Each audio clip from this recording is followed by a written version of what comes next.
কাতার পারস্য উপসাগরের একটি দেশ। এটি আরব উপদ্বীপের পূর্ব উপকূল থেকে উত্তর দিকে প্রসারিত কাতার উপদ্বীপে অবস্থিত।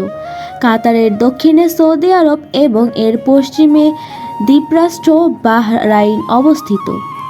আরব উপদ্বীপের মতো কাতারও একটি উত্তপ্ত ও শুষ্ক মরু এলাকা। এখানে ভূপৃষ্ঠস্থ কোন জলাশয় নেই এবং প্রাণী ও উদ্ভিদের সংখ্যাও যৎসামান্য। বেশিরভাগ লোক শহরে, বিশেষত রাজধানী দোহা শহরে বাস করে। আজকের গল্পে এসএইচ রিল্যাক্সেশন আপনাদেরকে কাতার সম্পর্কে জানাবে।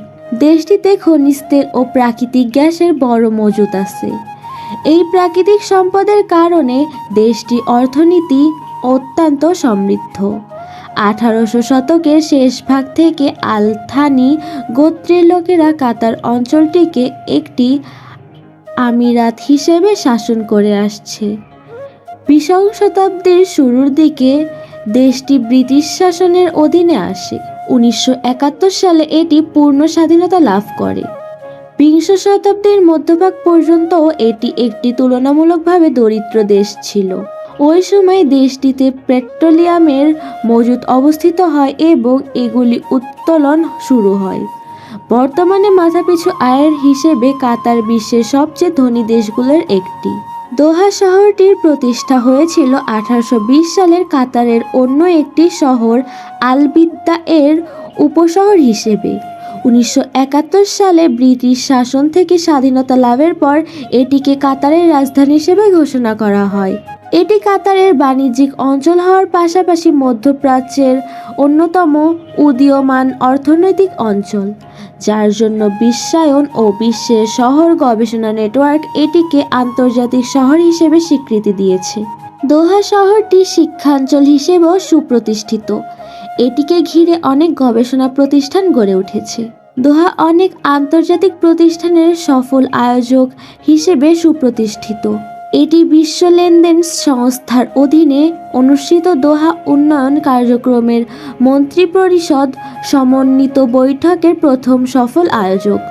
দোহা অনেক ক্রীড়া অনুষ্ঠানেও সফল আয়োজক, যার মধ্যে রয়েছে 2006 সালের এশিয়ান গেমস, 2011 সালের প্যান আরব গেমস এবং 2011 সালের ডিসেম্বর মাসে এএফসি গেমস। এর অনেক খেলা দোহাতে অনুষ্ঠিত হয়। বিশ্ব তেলজাত পরিষদের 20তম আন্তর্জাতিক সভাও দোহাতে অনুষ্ঠিত হয়। এরপর 2012 সালের ইউএনএফসিসিসি এর জলবায়ু সম্মেলনের ও সফল আয়োজক দোহা। উল্লেখ্য, কাতারের অনুষ্ঠিত 2022 সালের ফিফা ফুটবল বিশ্বকাপের অনেক খেলার ভেন্যু হিসেবে দোহাকে তৈরি করা হয়েছে। সর্বশেষ 2019 সালের এপ্রিলের 140তম আন্তর্দেশীয় সংসদ সমিতির সমাবেশের সফল আয়োজক ছিল কাতারের দোহা। 2015 সালের মে মাসে প্রাতিষ্ঠানিকভাবে দোহাকে নতুন সাপ্তাশ্চর্যের শহর হিসেবে স্বীকৃতি দেওয়া হয়, যেখানে দোহার সাথে এই গৌরব এর সম্মান পেয়েছিল ভিগান, লা পাজ, ভারবান, হাভানা, বৈরুত, কুয়ালালামপুর। প্রাগৈতিহাসিক কাতার স্থানীয় জনবসতির কোনো অস্তিত্ব পাওয়া যায় না, তবে প্রাগৈতিহাসিক কাল থেকে কাতারের প্রাণের অস্তিত্ব পাওয়া যায়। প্রত্নতত্ত্ববিদ ডেকার্ডির মতে কাতারের প্রাণের অস্তিত্ব ছিল। এখানে আবহাওয়া ছিল বৃষ্টিবহুল, জলপ্রপাত, উঁচু ঘাস ও স্বচ্ছ পানির নালা ছিল বলে প্রমাণ পাওয়া যায়। আধুনিক ইতিহাসের জনক হেরাডোটাসের মতে কাতারে কান্নানিয়ার নামক জেলে সম্প্রদায়ের বসবাস ছিল। এরা মাছ ধরার মৌসুমে অস্থায়ী অভিযান করে মাছ শিকার করত।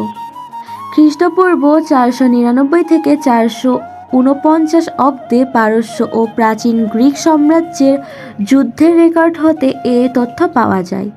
প্রাচীনকালে কাতারের বিভিন্ন প্রত্নতত্ত্ব যেমন মাটির বাসন, চমকি পাথর, পাথর কাটার যন্ত্র বিশ্লেষণ করে পাওয়া যায়।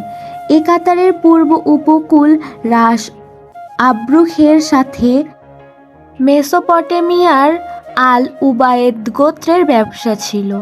পরবর্তীতে টমেলির মানচিত্রে কাতারের অস্তিত্ব পাওয়া যায়, যেখানে একে কাতারা ও এর একটি শহর কাদারা নামে দেখানো হয়।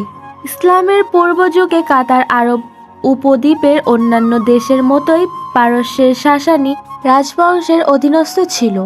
পরবর্তীতে সপ্তম শতকে সমগ্র আরব উপদ্বীপের ইসলাম প্রসার লাভ করলে এ অঞ্চলও ইসলামের ছায়ায় চলে আসে। এ সময় বনু আমেদ বিন আবদ উল কায়েস, বনু সাদ বিন জায়েদ, মিনাহ বিন তামিম নামক বিভিন্ন গোত্রের বসবাস ছিল।